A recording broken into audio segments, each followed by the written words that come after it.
This is the car that should properly establish the Genesis brand, the all-electric GV60. It's yet another mid-sized EV with premium aspirations, but in this case there's some really clever new technology to back up the hype. You might by now have some vague recognition for the Genesis brand, the Hyundai Motor Group's premium car maker.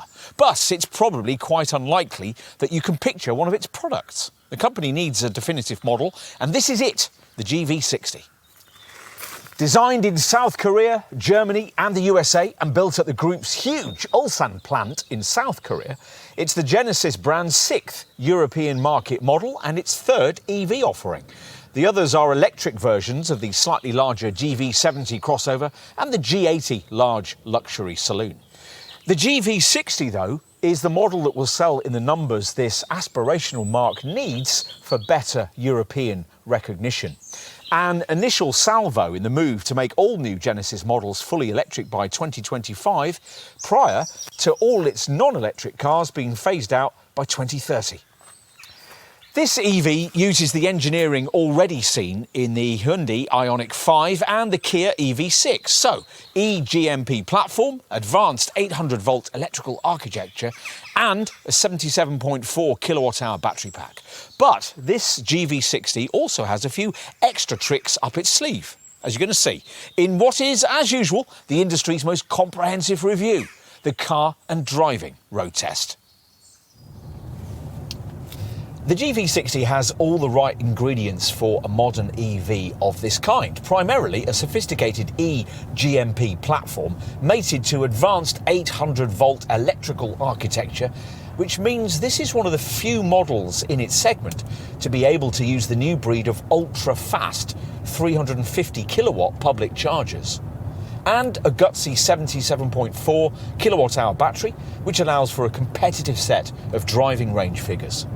The best of these features in the base rear-driven 229 PS premium model we're trying here, which goes for up to 280 miles between charges.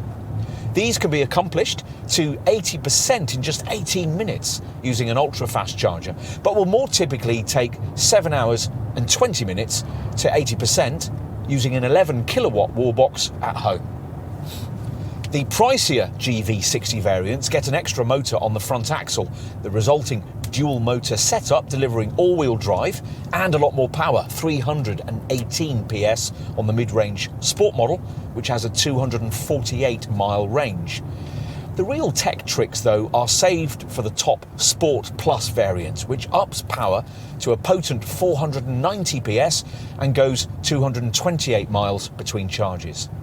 The Sport Plus variant features a boost mode for rapid overtaking, plus an electronic limited slip differential, 4 piston brakes, and a rather pointless drift mode for tyre smoking circuit slides. Plus, as standard, the Sport Plus gets the clever predictive electronic control suspension adaptive damping system that's optional on other GV60s.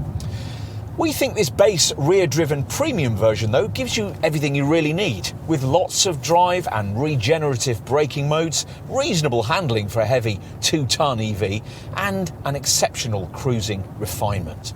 All of which makes it well worth adding a GV60 to your wish list if you're looking for an EV of this kind. Genesis design chief Luke Donkerwolke reckons that the GV60 is the most modern and dynamic interpretation yet of his brand's current athletic elegance styling philosophy. It's certainly different to anything we've seen from the company before, blending a 70s coupe look with a fashionable crossover vibe.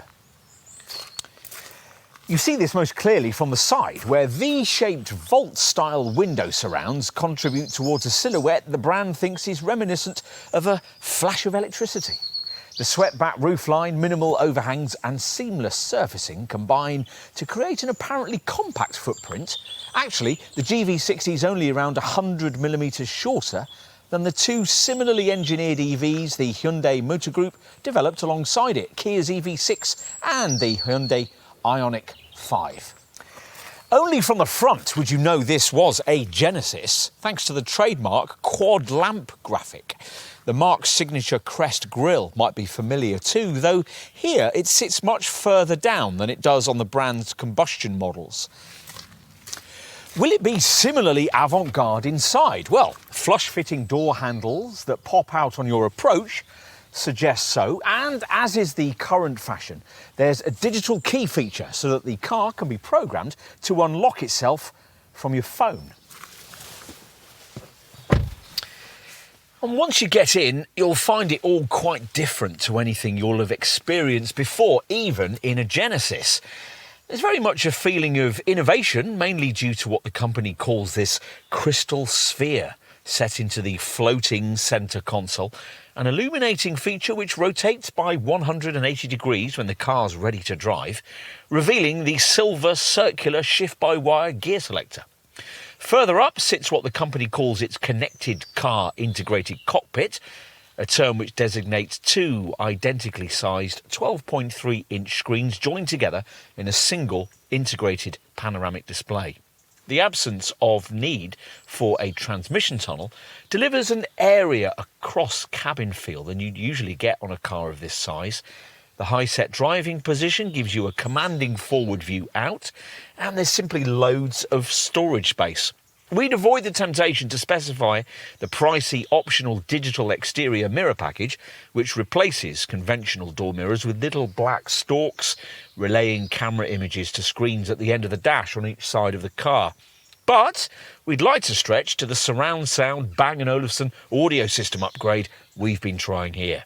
Or perhaps the comfort seat pack, which includes power operation and a fully reclined relaxation position for the front chairs, so that you can nod off while you're waiting for a recharge.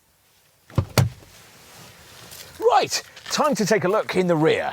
Now, will the swept-back styling mean compromises for rear-seated folk? Well, it won't be a problem unless you're particularly tall. Well, not in the two outer seats anyway. In the middle, the squab's set slightly higher, so that's more of an issue, but at least three would fit back here more comfortably than would be the case with most similarly sized rivals, helped by the non-existent centre tunnel. Two things regular rear seat occupants will really like when trying this car in the showroom is the way that these seat backs can recline in two stages right back, and the simply enormous central bin, which has a netted front and two USB-C ports just above. Let's finish with a look out back. There's 432 litres of space on offer up to window level, or 680 if you load to the roof, which is okay, but way off what you get from this car's two similarly engineered eGMP platform cousins. The Kia EV6 offers 520 litres of cargo space, about the same as you get from an Audi Q4 e-tron, while with the Hyundai Ioniq 5, it's 531 litres. We're less impressed by the lack of either a ski hatch or a convenient 40-20-40 split for the rear seat backs. At least when you fold everything forward, the resulting load space area is decently flat, offering 1,550 litres of cargo space if you stack everything to the roof. That's not quite all though, because like some, but not all, competing EVs in its segment, this Genesis also has storage space beneath the bonnet. This won't be much use to you in an all-wheel drive model because the extra front-mounted motor reduces the frunk capacity to just 20 litres. There's a bit more point to it with this rear-driven version, which offers 53 litres. This, as intended, will surely be the car that establishes Genesis in the European market. Though it shares so much with Kia and Hyundai EVs we've seen before, it also feels very much its own car. Different, interesting and innovative. There's a real opportunity for Genesis here, given that EV customers have far more of a clean slate perspective and are far less likely to simply default to the old established brands. Certainly, for those wanting to try something new, the GV60 really does deliver. If you're going to switch to EV, why not make a completely fresh start?